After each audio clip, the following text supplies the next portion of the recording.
Hello, everyone, and welcome to the Unapologetic Conversations. I'm your host, Francis Miranda. It's been quite some time since we saw one another. And today, we have a very, very special guest today. So our guest today is a very good friend of mine. And, this friend of mine, she has a particular mission and vision in the world. And her mission and vision is she wants to help people to save parents and other family members years of heartache that comes from, dealing with a family member that's suffering from a serious illness, which is substance use disorder and alcoholism. So her advocacy is really to help people with loved ones who are undergoing substance use disorder and alcoholism as well.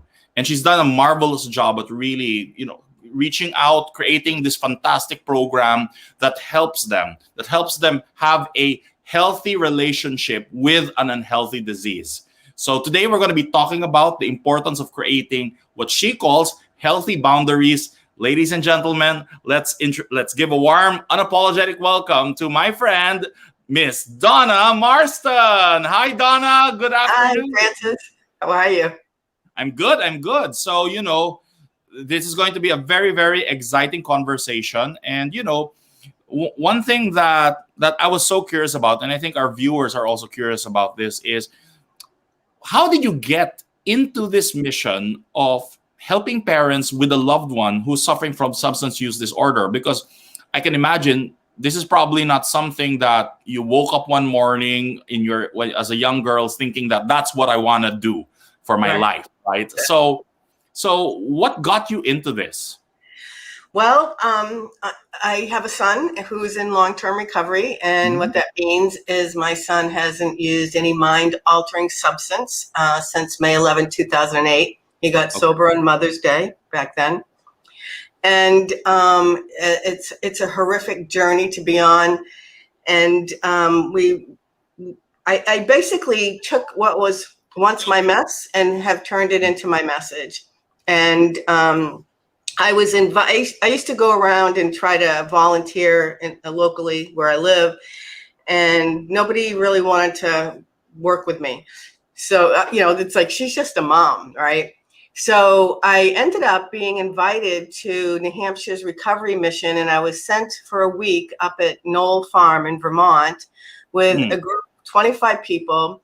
Most of them were in recovery. I was the only mother, and we created some bonds. And one of the agreements that I made with the people that when we came back was, I'm going to start family support in my community. And so in 11 years ago, I founded Family Sharing Without Shame. And it really took on a journey of its own. And it was very organically grown. I started speaking at our local hospital on family night, and so parents would hear me, and then they would join the group, or people heard about me, and so it just kind of took on a life of its own. It was not a plan at all. And sometimes the best missions happen inadvertently. That's right. They come when we don't plan it. They come when we least expect it. And one of the things that I was curious about was that. So you mentioned that it sprung from a personal need, right? It also sprung from your experience. And my question is, for you, what was the biggest learning that you picked up from all of this? That one big lesson that became the foundation of everything that you're teaching and everything that you're advocating right now? That addiction and alcoholism are brain disorders. I used to think, just stop, for God's sakes, just stop. If I buy you a new car or co-sign a new car, or we'd make agreements. If I did something, he would stop using drugs. And I thought it was just that simple, but it isn't. And I believe that people who have an SUD, a substance use disorder, an alcohol use disorder, need to be loved more, not less, because typically they don't love themselves. They've either had a trauma, it's genetic, or they were on a chemical long enough that it changed their brain chemistry. And so, it's loving them more, not less, I think, is one of the biggest things that I learned, and educating myself. Yeah. I think that's a very powerful message that you shared. The idea that it is actually a disease; it's a brain disorder. Because Mhm. for a lot of people, when you use a word like addiction or alcoholism, there's a sense of moral judgment attached to it. It's like a moral failing. It's like, Yeah. why can't you stop, right?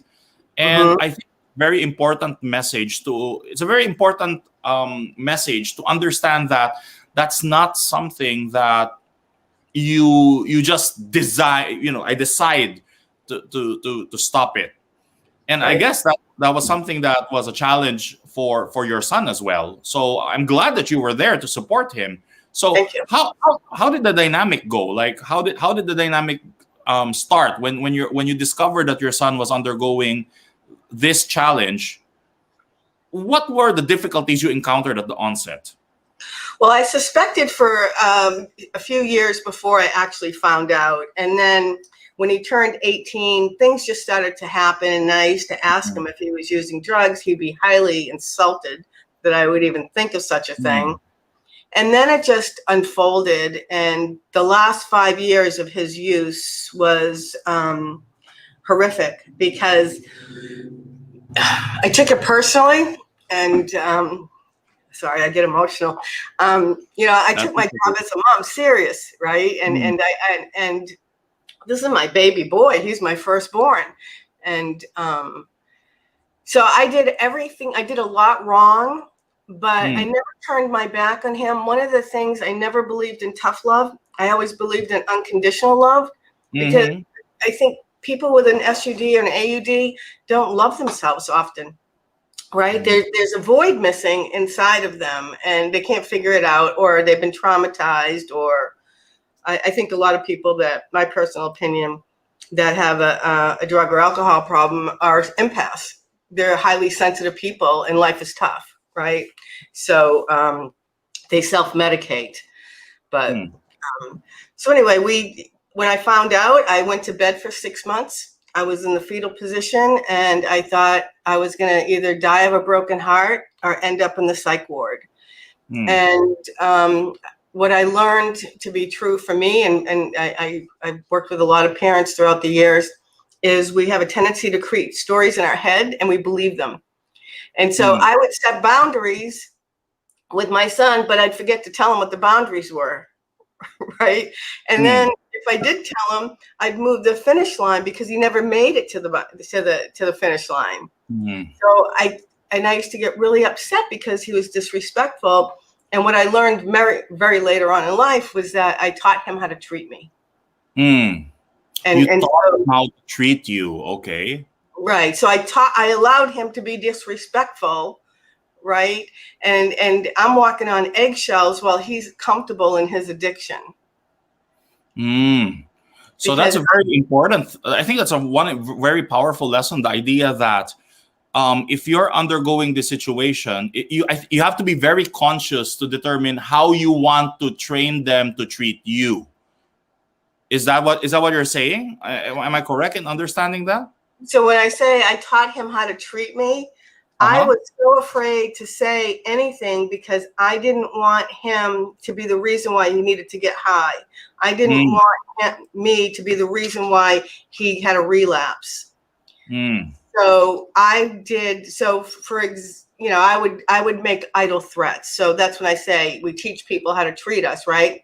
I'd make idle threats that in the moment I think I'm going to follow through with. I'm going to call the police. If you leave this doorway or this driveway with the car, I'm calling the police and saying it's a stolen vehicle.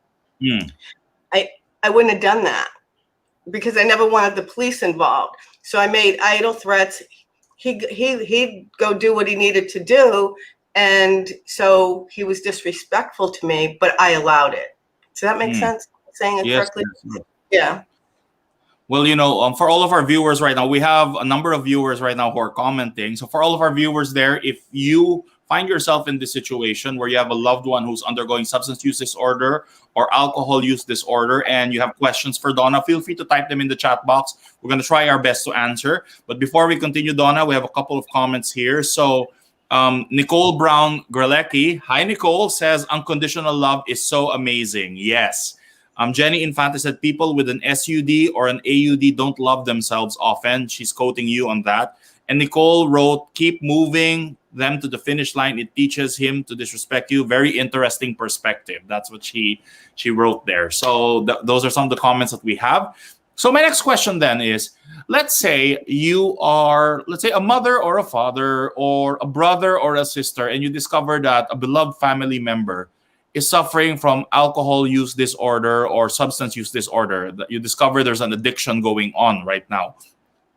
What would you advise people who find themselves in that situation?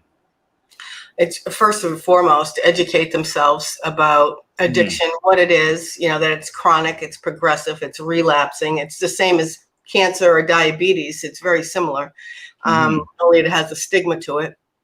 But when people can educate themselves then about codependency and enabling and knowing the difference between enabling and helping, or enabling and being supportive, or helping and being supportive, and what recovery is. I used to throw at my son that, go to 90 meetings, 90 days and get a sponsor. I had no clue what I was talking about, but I heard about it, right?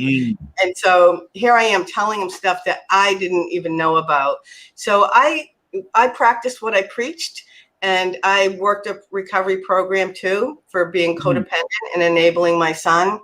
And I wanted to be a role model instead of modeling bad behavior, because we mimic each other. The only difference is I wasn't self-medicating, but my behavior wasn't always stellar because I am desperate to keep him alive.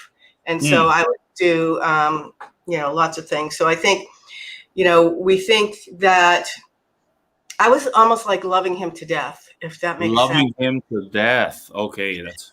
Because when we enable our loved ones, it's like we clip their wings, and so they can't fly, right? So unconsciously, I'm saying to my beautiful boy, let mommy do it because I can do it better.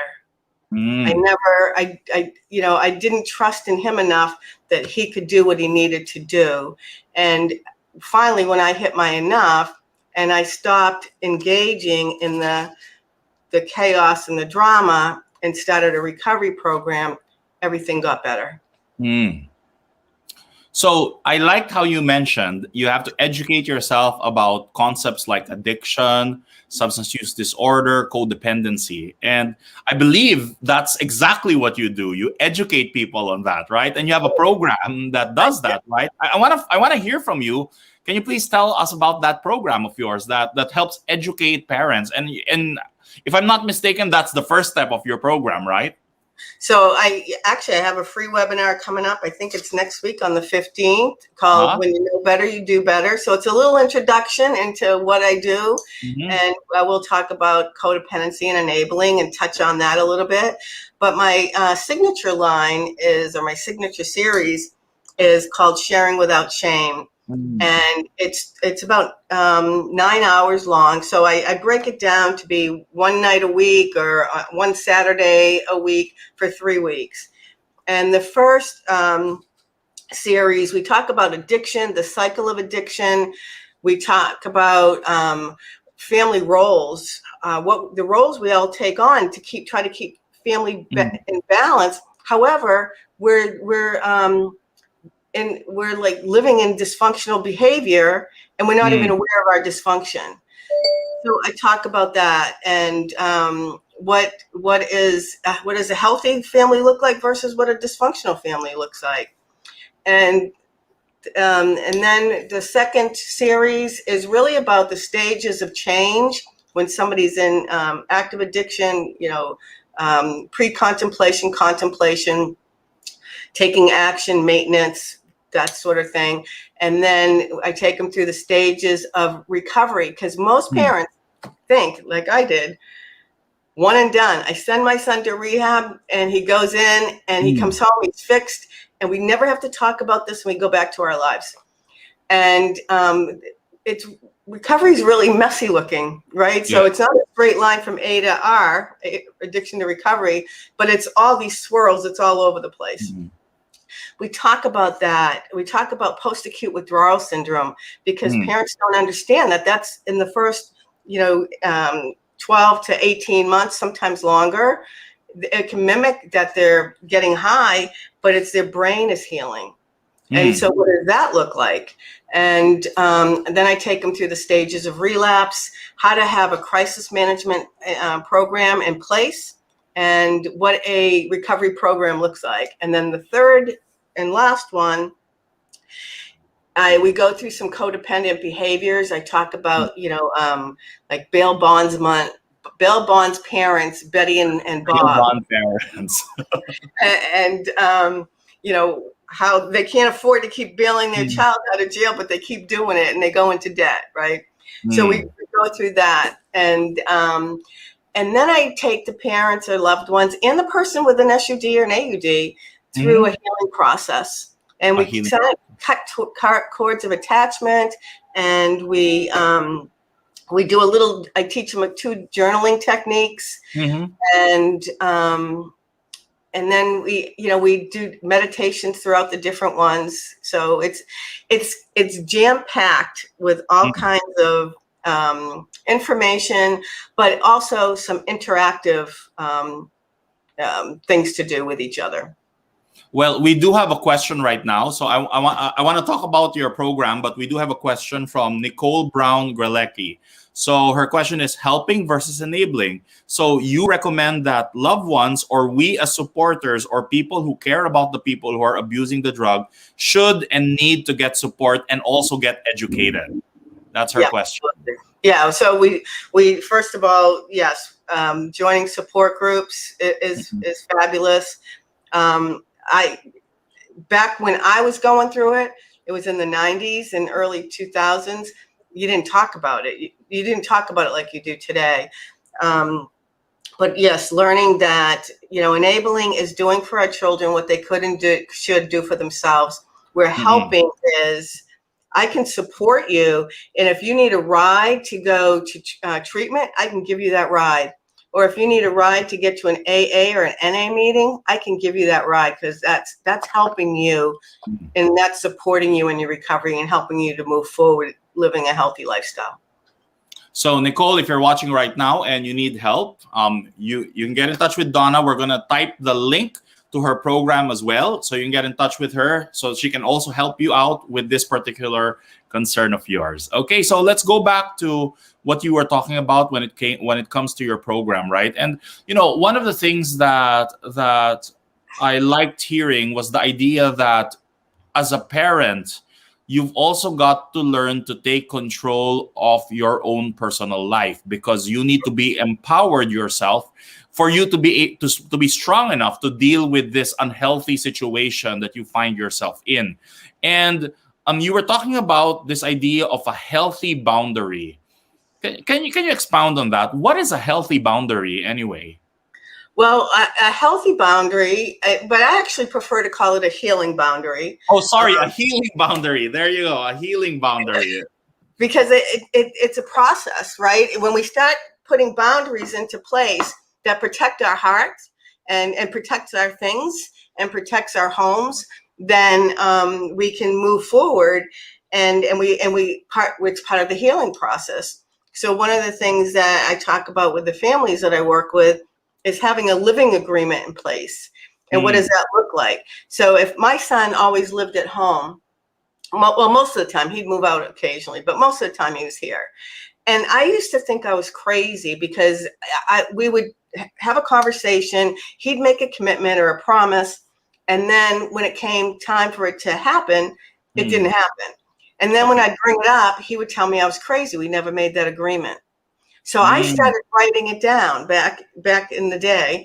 And so I have a living agreement that when parents have their teen or adult child lives with them, you can say, you're going to pay rent, and if you don't, then blah, blah, blah. We're going to randomly drug test, and we're going to do a 3 strikes you're out type of thing. So if the first time it comes that you're positive for drugs, then I'm going to remove the door off your bedroom, and you can lose your privacy. And then another random drug test. Well, the second consequence is if you test positive again, then I'm going to put your door back on. I'm going to bolt it. And now you can sleep out in the family room where everybody can see you. You're going to lose even more privacy. And if the third one, but let me back up a little bit. I always give a choice. You can I'll remove your door, or you can go to treatment. You can stay in the family room or go to treatment. And then the third one would be, we have a great homeless shelter where I live, and I can make arrangements for you to go there and stay there. And I might pay the $70 a week for you to be there, or go to treatment. So that's a piece of the what a living agreement would be. So a healing boundary is effectively also a parent, saying to the child that there are respectful boundaries that have to be put in place. Because I think as a parent, I'm not a parent, so I can't speak to this, but I could imagine that it's instinctive for a parent to be compassionate, to be merciful for the child. But sometimes that level of compassion in the midst of an evil disease like addiction becomes something that's harmful. So part of it is really having that determination of drawing a line in the sand and manifesting your love in that way. And for me, that's a very interesting thought. So aside from creating those living agreements, for example, what are other acts of self-love that a parent who is in this situation can start to practice? Because let's face it, nobody ever wants to have a family member undergo this problem. But if you do find yourself there, sometimes we pour all the love towards that person, but we don't put some love to ourselves. So what tips would you give to parents and family members so that they can practice a little bit of self-love in that regard? So I first want to kind of just say what happens to many family members, the mothers or fathers, and for me, we start off with compassion fatigue. Compassion fatigue. And then many end up with post-traumatic stress disorder because of the trauma. We're traumatized by our children. I had somebody, they shot BBs through my windows, wow. Right? There's just different things that happen that's traumatizing to us.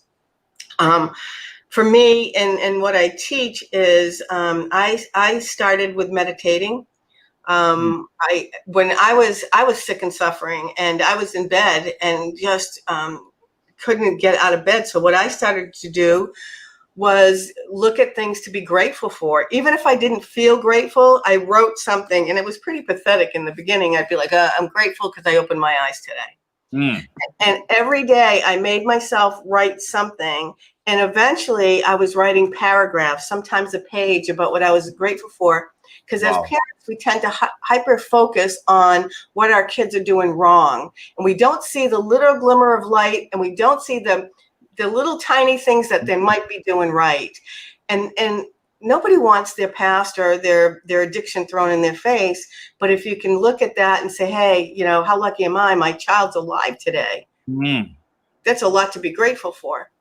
So writing a gratitude journal, journaling is huge. I teach a class on that, and I do it in a different way.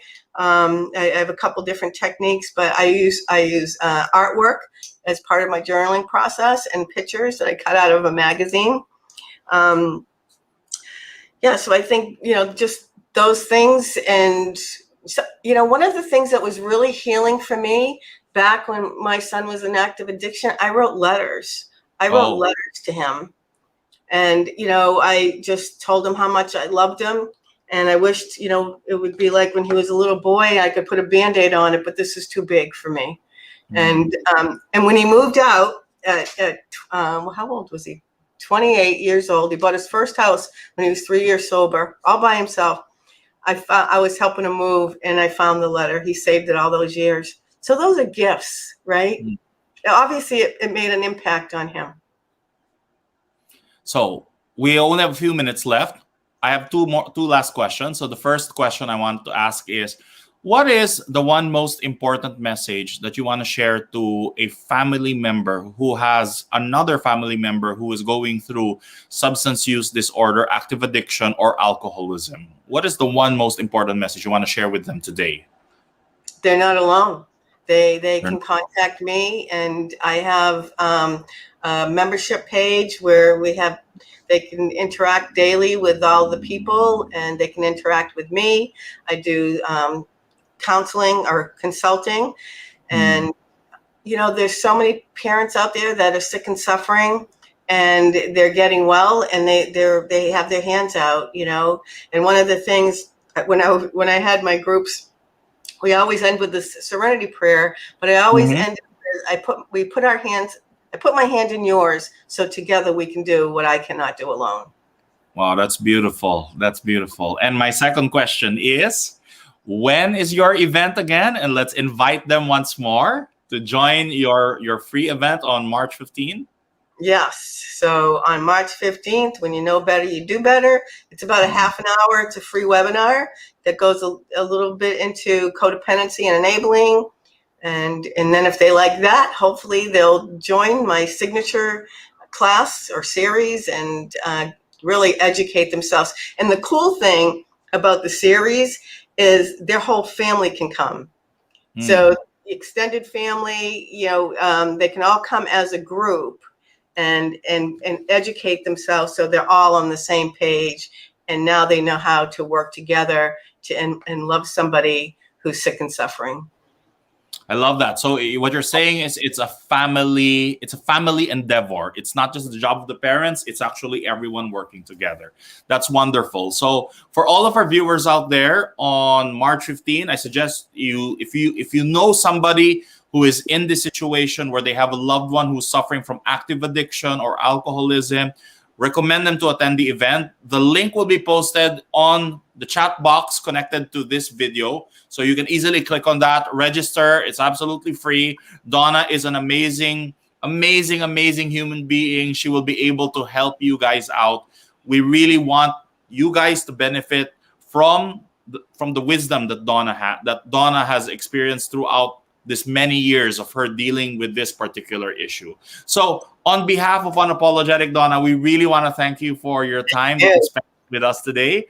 And we'll try our best to keep connecting you to people who can benefit from your help. So thank you very much, Donna, and happy Easter. We'll see you guys soon. Bye.